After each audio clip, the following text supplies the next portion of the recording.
तो दोस्तों स्वागत है आप सभी का आपका अपना परिवार जुनून क्लासेस टेकपुरा में। आज के इस वीडियो में हम आप सभी के लिए लेकर के आए हैं क्लास 10th हिंदी के मोस्ट इम्पोर्टेंट ऑब्जेक्टिव क्वेश्चन। अभी तक अगर आप इस चैनल को सब्सक्राइब नहीं किए हैं तो चैनल को सब्सक्राइब कर लीजिए, साथ में बेल आइकन को भी प्रेस कर लेना है, क्योंकि बेल आइकन को प्रेस करने से आपको यह फ़ायदा होगा कि इस चैनल के माध्यम से जो भी स्टडी मटेरियल प्रोवाइड किया जाएगा उन सभी का नोटिफिकेशन आपको सबसे पहले प्राप्त होगा। वीडियो अच्छा लगे तो वीडियो को लाइक कीजिएगा और ज़्यादा से ज़्यादा स्टूडेंट तक वीडियो को शेयर कीजिएगा। चलिए फर्स्ट क्वेश्चन की ओर चलते हैं। फर्स्ट क्वेश्चन देखते हैं क्या है। जैसा कि आप लोग स्क्रीन पे देख रहे होंगे, फर्स्ट क्वेश्चन है विशेषण के मुख्यतः कितने भेद होते हैं। क्वेश्चन क्या है, विशेषण के मुख्यतः कितने भेद होते हैं। तो बताइए कि विशेषण के कितने भेद होते हैं। ऑप्शन फर्स्ट है 4, सेकेंड है 3, थर्ड है 5 और फोर्थ है 2। तो बताइए विशेषण के कितने भेद होते हैं। विशेषण के 4 भेद होते हैं। कितने भेद होते हैं? 4। तो इसका first number option correct answer हो जाएगा। और इन चारों भेद का नाम भी आप लोगों को पता होना चाहिए। एक होते हैं गुणवाचक विशेषण, एक होते हैं परिमाणवाचक विशेषण, एक होते हैं संख्याबोधक विशेषण, एक होते हैं सर्वनामिक विशेषण। 4 भेद होते हैं विशेषण के, जिनके नाम अभी हम आप सभी को बताए। चलिए दूसरा क्वेश्चन की ओर चलते हैं। 2 नंबर क्वेश्चन क्या है। तो 2 नंबर क्वेश्चन है, आपने क्या खाया। आपने क्या खाया है, इस वाक्य में क्या कौन सा सर्वनाम है। बताइए, ये जो वाक्य आपको पूछा गया कि आपने क्या खाया, इस वाक्य में क्या जो है ये कौन सा सर्वनाम है। तो सबसे पहले आप सभी को बताना चाहूँगा कि सर्वनाम के 6 भेद होते हैं। कितने भेद होते हैं? सर्वनाम के 6 भेद होते हैं। तो पहले आपको भेद को जानना होगा, उसके बाद आप जान पाएंगे कि क्या जो है ये कौन सा सर्वनाम है। पहला निश्चय, अनिश्चय, प्रश्नवाचक, पुरुषवाचक, एक होता है संबंधवाचक, संबंधवाचक, एक होता है निजवाचक। 4 यहाँ लिखा हुआ है, 2 नहीं था तो इसको हम यहाँ पे नोट किए। 5वां और छठा। बताइए, आपने क्या खाया, इस वाक्य में क्या कौन सा सर्वनाम है। तो आपको क्वेश्चन से ही लग रहा होगा क्या। आप किसी से पूछते हैं ना, आपने क्या खाया, आपने क्या किया, आपने क्या देखा, तो ये क्या जहाँ पर आ रहा है तो ये कौन सा सर्वनाम होता है। तो आपको पता होगा कि क्या वाला जो होता है ये प्रश्नवाचक होता है। क्या होता है? प्रश्नवाचक। इसलिए इसका करेक्ट आंसर क्या हो जाएगा? सी नंबर, प्रश्नवाचक सर्वनाम। नेक्स्ट क्वेश्चन की ओर चलते हैं। तीसरा क्वेश्चन।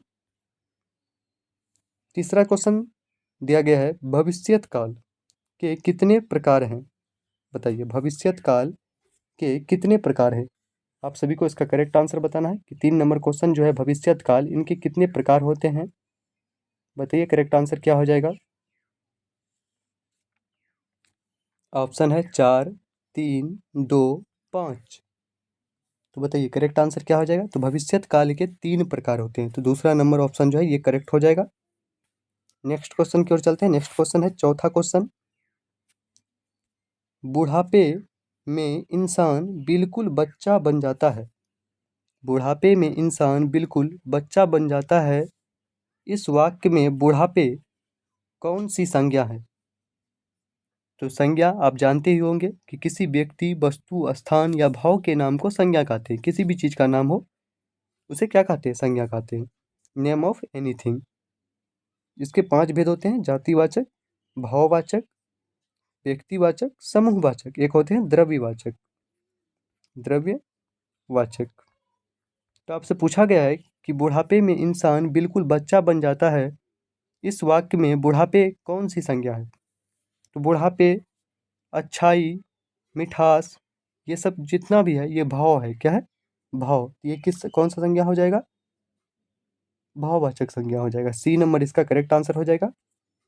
चलिए नेक्स्ट क्वेश्चन की ओर चलते हैं। 5 नंबर क्वेश्चन, जैसा कि आप लोग स्क्रीन पे देख रहे होंगे, 5 नंबर क्वेश्चन दिया गया है, राम ने भिखारी को पैसे दिए। क्या है? राम ने भिखारी को पैसे दिए, इस वाक्य में को किस कारक की विभक्ति है।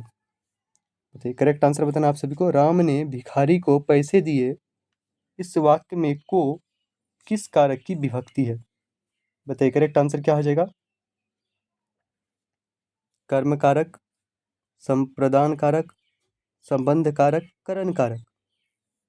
तो बताइए इसका करेक्ट आंसर क्या हो जाएगा 5वां क्वेश्चन का?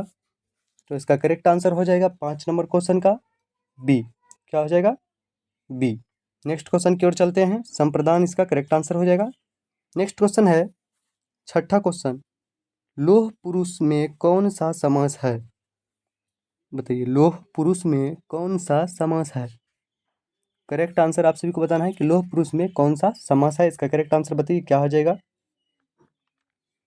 ऑप्शन फर्स्ट है द्वंद्व समास, नग्य समास, कर्मधारय समास, द्विगु समास। तो सबसे पहले आप सभी को पता होना चाहिए कि समास के 6 भेद होते हैं। कौन कौन से? तत्पुरुष समास यहाँ छूटा हुआ है तो हम आपको बता देते हैं। तत्व पुरुष समास,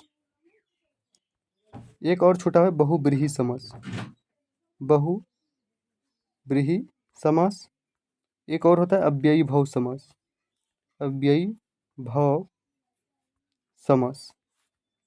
ये नग्य समास जो होता है ये अलग होता है। 6 इधर ये द्वंद्व, कर्मधारय, द्विगु, बहुब्रीहि, तत्पुरुष और अव्ययी भाव होते हैं। चलिए लोह पुरुष में कौन सा समास है ये आपसे पूछा गया है। तो लोह पुरुष, ये नाम जो पड़ा है लोह पुरुष किसके आधार पे? कर्म के आधार पे। तो इसका करेक्ट आंसर क्या हो जाएगा? कर्मधारय। 6ठा क्वेश्चन का करेक्ट आंसर सी नंबर हो जाएगा। चलिए नेक्स्ट क्वेश्चन की ओर चलते हैं। 7वां क्वेश्चन देखते हैं क्या है। 7वां क्वेश्चन है निर्जन में कौन सा उपसर्ग है? बताइए निर्जन में कौन सा उपसर्ग है?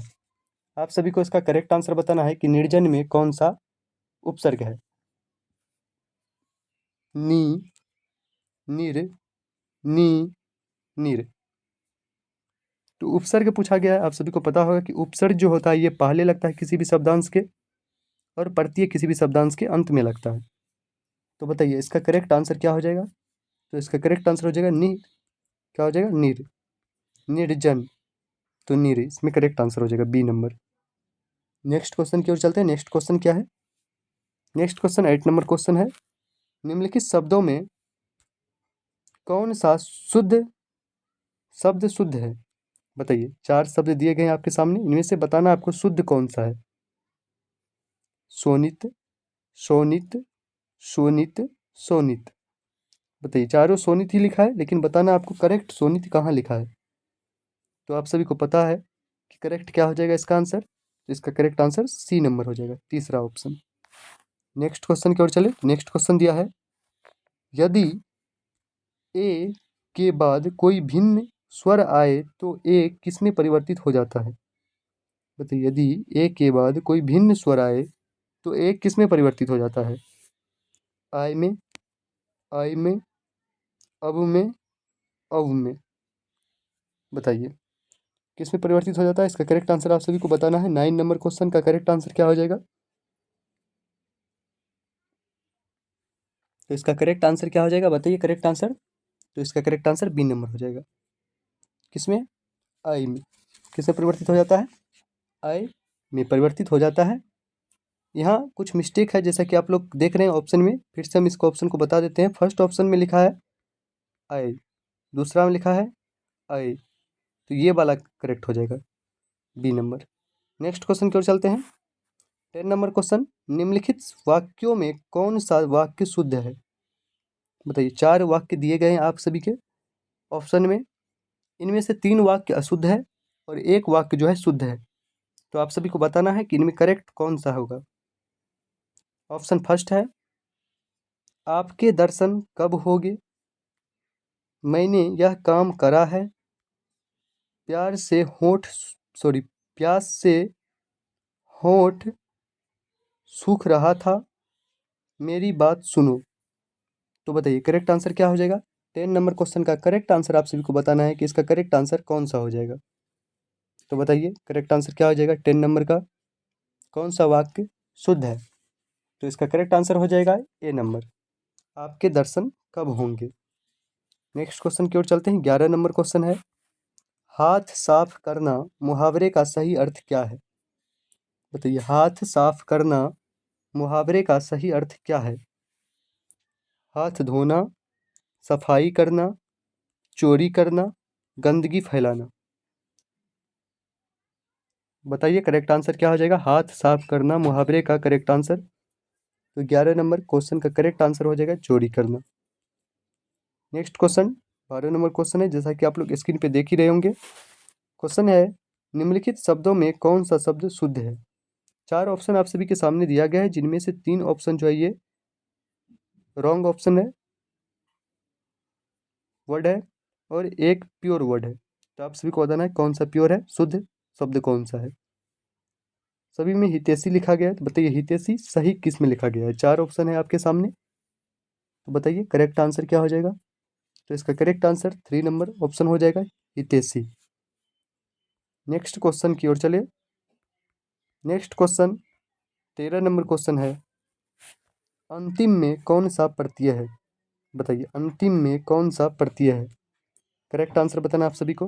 तो आप सभी को हम पहले ही बता चुके हैं कि उपसर्ग जो होते हैं वे किसी भी शब्द के पहले लगते हैं और प्रत्यय किसी भी शब्द के अंत में लगता है। तो बताइए कौन सा प्रत्यय हो जाएगा। म, तिम, इम, तम। तो 13 नंबर क्वेश्चन का करेक्ट आंसर बताना आप सभी को क्या हो जाएगा। तो इसका करेक्ट आंसर हो जाएगा 13 नंबर क्वेश्चन का इम, अंतिम।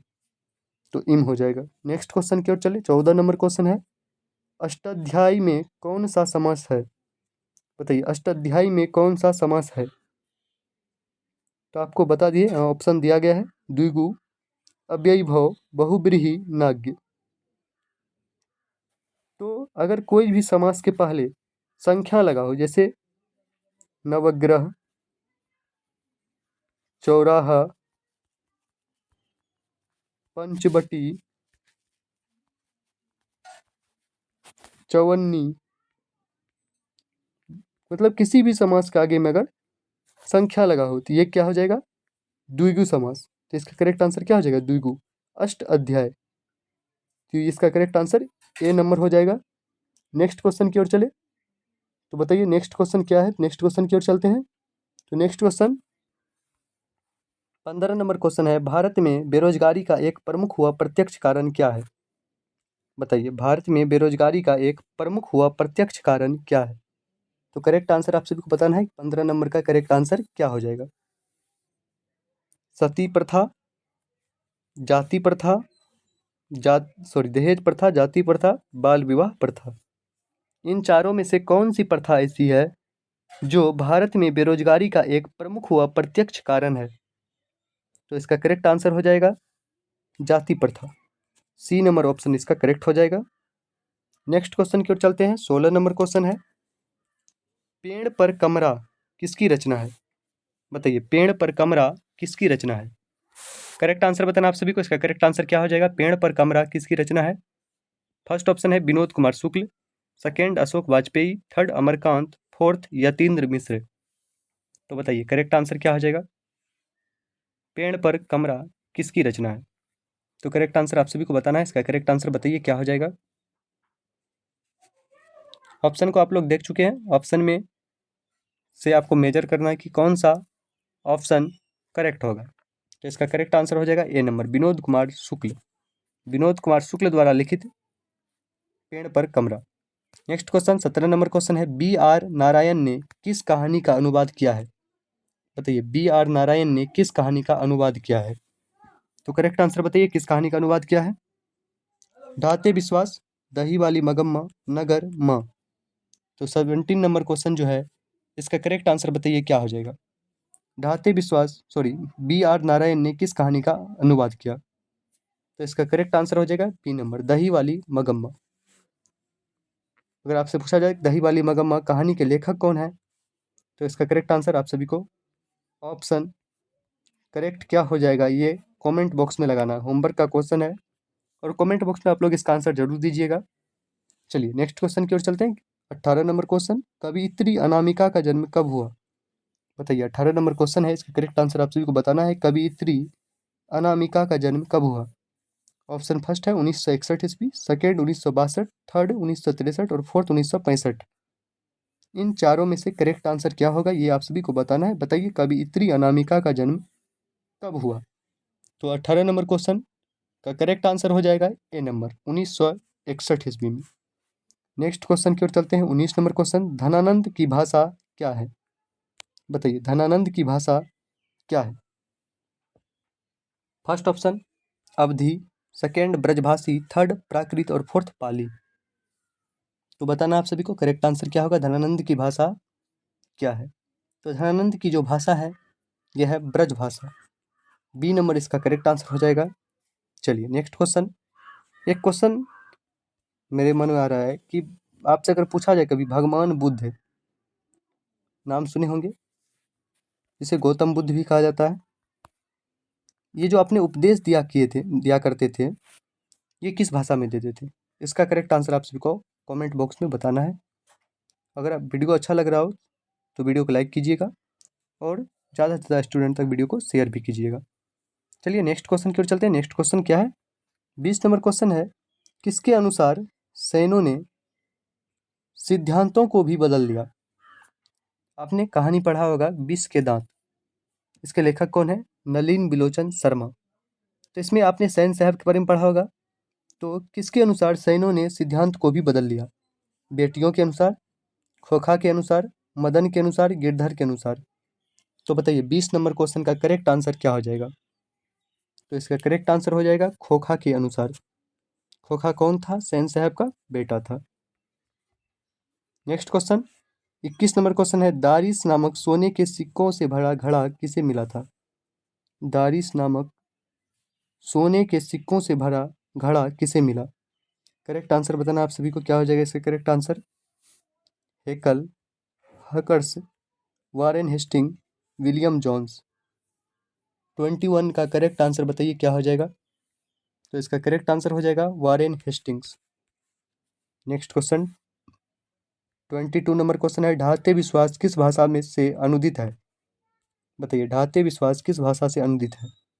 इसका करेक्ट आंसर आप सभी को बताना है कि ढाते विश्वास कहानी जो है ये किस भाषा से लिया गया है, किस भाषा का कहानी था जिसको अनुवाद करके हिंदी भाषा में लिखा गया। तो कन्नड़, तमिल, उड़िया, गुजराती। बताइए 22 का करेक्ट आंसर क्या हो जाएगा। तो ढाते विश्वास कहानी का मुख्य पात्र कौन है, तो लक्ष्मी। उसके पति का क्या नाम था, लक्ष्मण। वो कहाँ की नौकरी क्या करते थे, कलकत्ता में।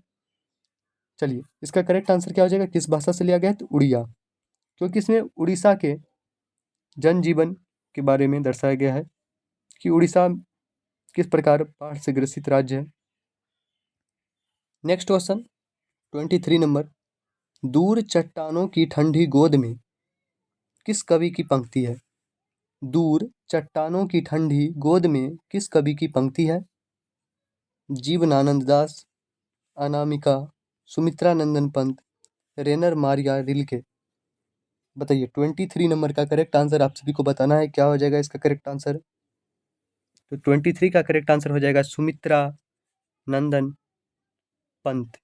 सॉरी, इसका करेक्ट आंसर रेनर मारिया रिल्के हो जाएगा। क्या हो जाएगा, रेनर मारिया रिल्के इसका करेक्ट आंसर हो जाएगा। नेक्स्ट क्वेश्चन की ओर चले। नेक्स्ट क्वेश्चन 24 नंबर क्वेश्चन है, जीवनानंद दास की किस कविता को प्रबुद्ध आलोचकों द्वारा रविद्योत्तर युग की श्रेष्ठतम प्रेम कविता की संज्ञा दी गई है। फिर से क्वेश्चन आप सभी को रिपीट कर देते हैं। 24 नंबर क्वेश्चन दिया गया है, जीवनानंद दास की किस कविता को प्रबुद्ध आलोचकों द्वारा रविद्योत्तर युग की श्रेष्ठतम प्रेम कविता की संज्ञा दी गई है।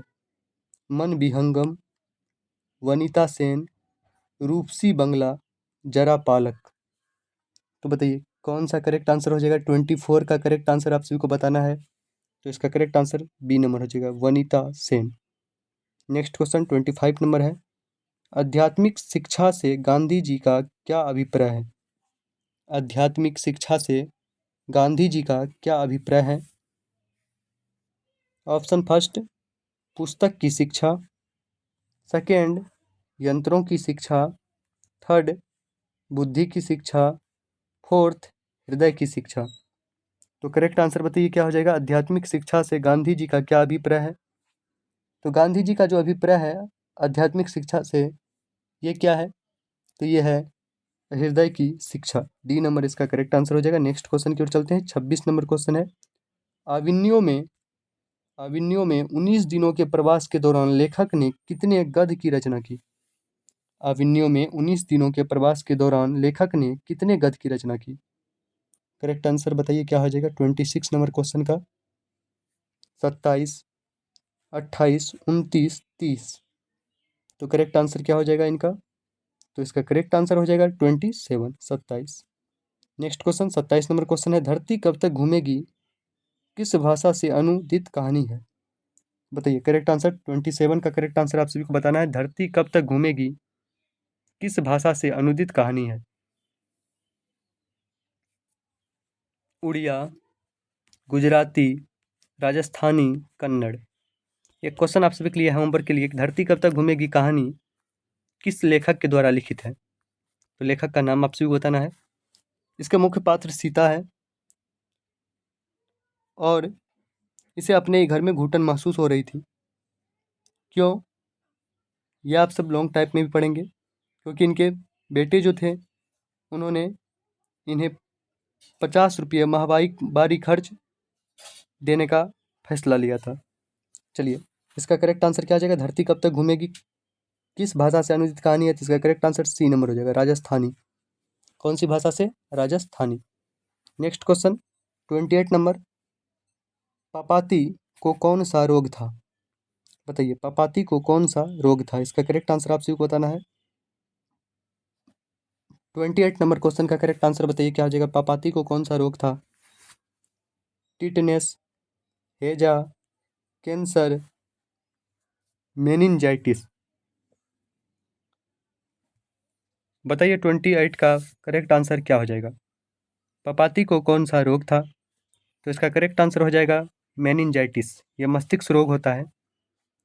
Next question 29 number, Viren Dangwal को किस कृति के लिए साहित्य अकादमी पुरस्कार मिला है? बताइए वीरेन डंगवाल को किस कृति के लिए साहित्य अकादमी पुरस्कार मिला है? फर्स्ट ऑप्शन है इसी दुनिया में, सेकेंड ऑप्शन है दुष्चक्र में सृष्टा, थर्ड है पहल पुस्तिका, फोर्थ है कवि ने कहा। बताइए करेक्ट आंसर क्या हो जाएगा, 29 का करेक्ट आंसर आप सभी को बताना है। तो 29 नंबर का करेक्ट आंसर हो जाएगा दुष्चक्र में सृष्टा, बी नंबर ऑप्शन इसका करेक्ट हो जाएगा। चलिए नेक्स्ट क्वेश्चन की ओर चलते हैं। नेक्स्ट क्वेश्चन 30 नंबर क्वेश्चन है, तो बताइए 30 नंबर क्वेश्चन का करेक्ट आंसर क्या हो जाएगा, परदेश की विद्या, परदेश की विद्या पढ़ने का क्या परिणाम हुआ? बताइए परदेश की विद्या पढ़ने का क्या परिणाम हुआ? करेक्ट आंसर बताइए क्या हो जाएगा, इसका करेक्ट आंसर आप सभी को बताना है। फर्स्ट ऑप्शन है सबकी बुद्धि भारतीय हो गई, सबकी बुद्धि विदेशी हो गई, जबकि बुद्धि आध्यात्मिक हो गई। सॉरी यहाँ लिखा होगा सबकी बुद्धि आध्यात्मिक हो गई, उपयुक्त सभी। तो बताइए 30 नंबर क्वेश्चन का करेक्ट आंसर क्या हो जाएगा? इसका करेक्ट आंसर आप सभी को बताना है कि प्रदेश की विद्या पढ़ने का क्या परिणाम हुआ। तो इसका करेक्ट आंसर क्या हो जाएगा, सबकी बुद्धि विदेशी हो गई, बी नंबर इसका करेक्ट आंसर हो जाएगा। चलिए नेक्स्ट क्वेश्चन की ओर चले। तो नेक्स्ट क्वेश्चन है, नगर कहानी किस लेखक द्वारा रचित है? बताइए नगर कहानी किस लेखक द्वारा रचित है? इसका करेक्ट आंसर आप सभी को बताना है। ऑप्शन स्क्रीन पे दिख रहा होगा आप सभी को। फर्स्ट ऑप्शन है ईश्वर पेटलीकर, सेकेंड ऑप्शन है सातकोरी होता, थर्ड ऑप्शन सुजाता और फोर्थ श्रीनिवास। तो बताइए करेक्ट आंसर क्या हो जाएगा, 31 का करेक्ट आंसर आप सभी को बताना है।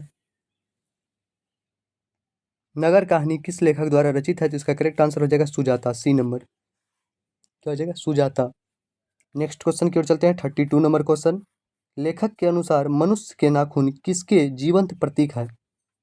बताइए लेखक के अनुसार मनुष्य के नाखून किसके जीवंत प्रतीक है? इसका करेक्ट आंसर क्या हो जाएगा, 32 नंबर क्वेश्चन का करेक्ट आंसर आप सभी को बताना है।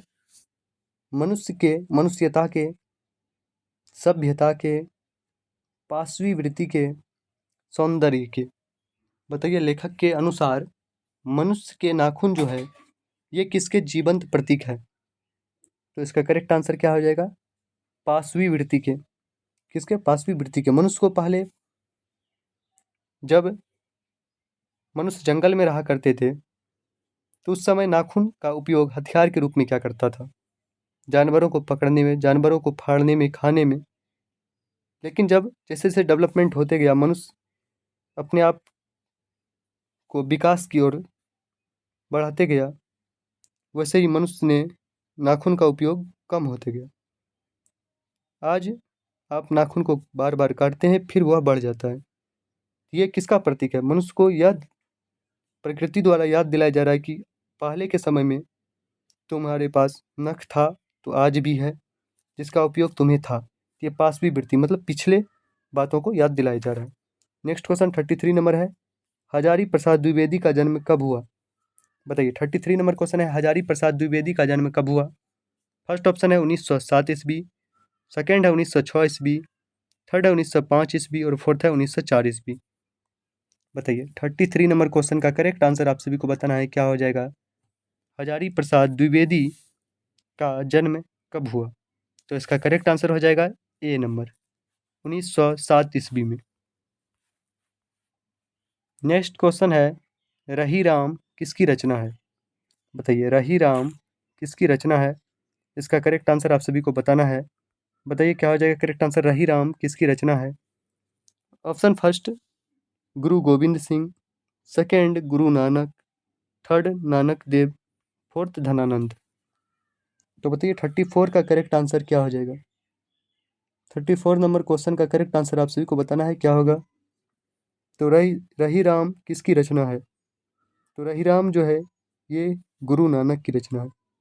किसकी रचना है? गुरु नानक। नेक्स्ट क्वेश्चन की ओर चले। क्वेश्चन है नेक्स्ट 35 नंबर क्वेश्चन, लक्ष्मी के बड़े पुत्र का क्या नाम था? बताइए, लक्ष्मी के बड़े पुत्र का क्या नाम था? अभी जस्ट हम आप सभी को बताएं कि लक्ष्मी ढाते विश्वास कहानी की मुख्य पात्र है, जिसके पति का नाम लक्ष्मण है, और लक्ष्मण कोलकाता में काम क्या करते हैं? तो इसके बड़े पुत्र का नाम पूछा गया है अच्युत, गुणनिधि, लक्ष्मण, शंकर। तो बताइए करेक्ट आंसर क्या हो जाएगा 35 नंबर क्वेश्चन का? इसका करेक्ट आंसर 1 नंबर हो जाएगा, अच्युत, लक्ष्मी के बड़े पुत्र का नाम था। नेक्स्ट क्वेश्चन की ओर चलते हैं। नेक्स्ट क्वेश्चन 36 नंबर क्वेश्चन है, एक वृक्ष की हत्या कविता में कवि शहर को किससे बचने की बात करता है? किससे बचाने की बात करता है? बताइए, एक वृक्ष की हत्या कविता में कवि शहर को किससे बचाने की बात करता है? लुटेरों से, देश के दुश्मनों से, नादिरों से, इनमें से कोई नहीं। 36 का करेक्ट आंसर बताइए, क्या हो जाएगा?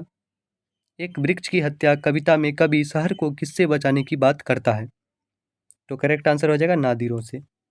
नेक्स्ट क्वेश्चन की ओर चलते हैं। 37 नंबर क्वेश्चन है, गांधी जी का दक्षिण अफ्रीका प्रवास क्या है? गांधी जी का दक्षिण अफ्रीका प्रवास कब से कब तक था? बताइए, करेक्ट आंसर क्या हो जाएगा 37 का? गांधी जी का दक्षिण अफ्रीका प्रवास कब से कब तक था? तो बताइए करेक्ट आंसर इनका क्या हो जाएगा? करेक्ट आंसर बताना आप सभी को, 1893 से 1914 ईस्वी तक, 1893 से 1913 ईस्वी तक, 1894 से 1914 ईस्वी तक, 1893 से 1913 ईस्वी तक। बताइए करेक्ट आंसर क्या होगा? 37 नंबर क्वेश्चन का करेक्ट आंसर आप सभी को बताना है। तो इसका फर्स्ट नंबर ऑप्शन करेक्ट हो जाएगा, 1893 से 1914 ईस्वी तक। नेक्स्ट क्वेश्चन की ओर चले। नेक्स्ट क्वेश्चन 38 नंबर क्वेश्चन है। क्वेश्चन दिया गया है, जब पंडित बिरजू महाराज को संगीत नाटक अकादमी अवार्ड, कौन सा? संगीत नाटक अकादमी अवार्ड मिला, तब उसकी उम्र क्या थी? बताइए, जब बिरजू महाराज को संगीत नाटक अकादमी अवार्ड मिला था, तब उनकी उम्र क्या थी? ये आपसे पूछा गया है क्वेश्चन, मोस्ट इंपॉर्टेंट है, कई बार आपके एग्जाम में आया हुआ क्वेश्चन है। तो बताइए करेक्ट आंसर, 27 वर्ष, 26 वर्ष, 25 वर्ष, 24 वर्ष। तो ए नंबर इसका करेक्ट आंसर हो जाएगा 27 वर्ष। नेक्स्ट क्वेश्चन की ओर चले। नेक्स्ट क्वेश्चन दिया गया है, जैसा कि आप लोग स्क्रीन पे देख रहे हैं, कवि ने माली मालिन किसे कहा? बताइए, कवि ने माली मालिन किसे कहा? शंकर पार्वती, गणेश लक्ष्मी, कृष्ण राधा, राम सीता। तो इसका करेक्ट आंसर क्या हो जाएगा? सी नंबर, कृष्ण और राधा को। नेक्स्ट क्वेश्चन, मंगू के अलावा उसकी माँ की कितनी संतानें थी? ये क्वेश्चन आप सभी को होमवर्क में दिया जा रहा है। इसका आंसर आप सभी को कमेंट बॉक्स में बताना है।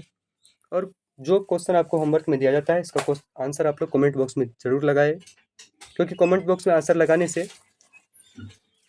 आपको भी क्वेश्चन अच्छी तरह से याद होता है और हमें अच्छा लगता है कि आप लोग कमेंट बॉक्स में आंसर लगाते हैं। आज के इस क्लास में हम लोगों ने 40 मोस्ट इम्पोर्टेंट ऑब्जेक्टिव क्वेश्चन को किया। अगर आप सभी को वीडियो अच्छा लगा हो तो वीडियो को लाइक कीजिएगा, ज़्यादा से ज़्यादा अपने दोस्तों तक वीडियो को शेयर कीजिएगा, और अभी तक अगर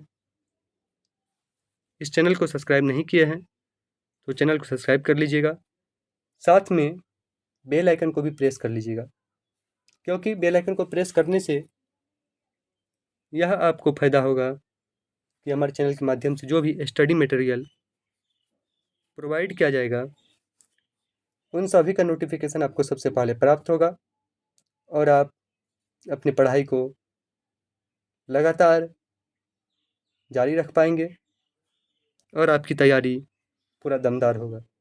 चलिए मिलते हैं फिर नेक्स्ट वीडियो में, तब तक के लिए जय हिंद, जय भारत।